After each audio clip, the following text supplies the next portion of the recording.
April 13th, 1994. Two young boys walking home from school in Franklin, Indiana. They're doing what kids do, looking for aluminum cans to recycle for pocket change. They approach a trash can at Temple Park. What they find inside will haunt an entire community for over 3 decades. A newborn baby girl, stabbed multiple times, left to die like garbage. Today, I'm going to tell you about one of the most heartbreaking cold cases in American history. A case that seemed impossible to solve. A mystery that gripped a nation. And how in 2025, 31 years later, DNA technology finally gave this innocent child a name. This is the story of Baby Hope. The date was April 13th, 1994. Franklin, Indiana was your typical small American town, population barely hitting 15,000. The kind of place where everyone knew everyone, where crime was rare, and where children could walk home from school without fear. But on this particular Wednesday evening, around 5 o'clock, that sense of safety was shattered forever. Two boys, whose names were never released to protect their privacy, were making their way through Temple Park. They had developed a routine after school, searching through trash cans and recycling bins, collecting aluminum cans they could sell for a few dollars. It was honest work for kids trying to earn spending money. They approached a trash can near the park's recreation area. What they discovered inside would change their lives forever.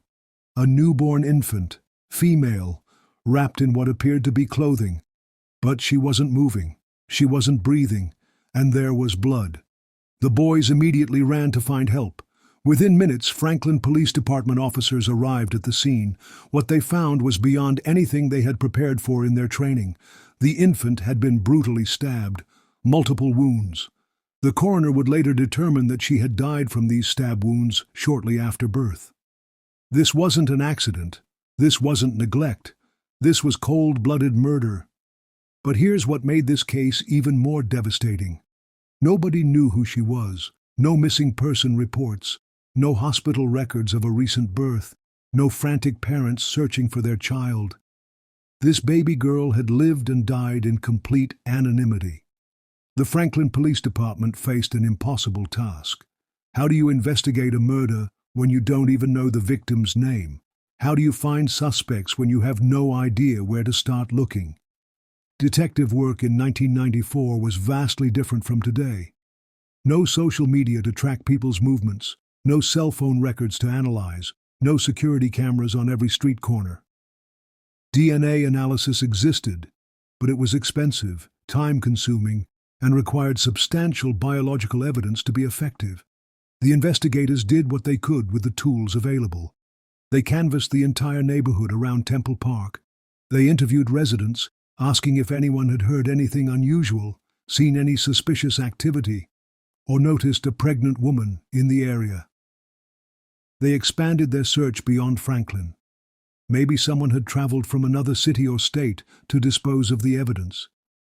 They contacted hospitals within a 100-mile radius, checking for any records of recent births or women who had left without completing their stay. Every lead led nowhere. Every tip turned into another dead end.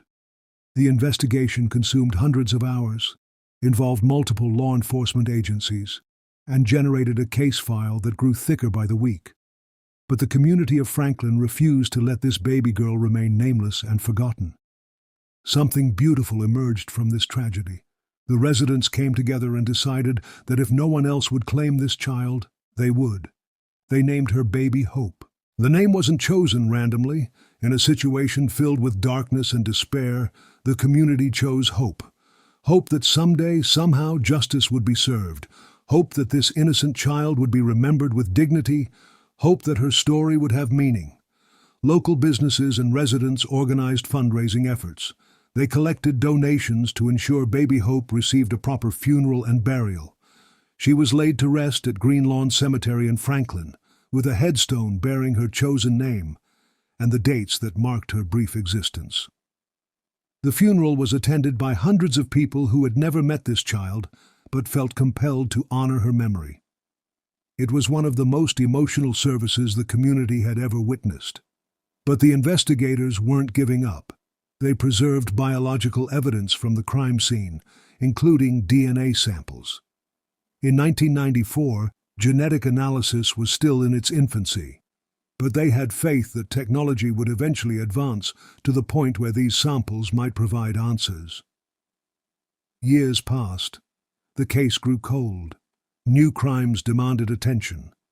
Officers retired and were replaced by younger detectives who inherited case files full of unsolved mysteries.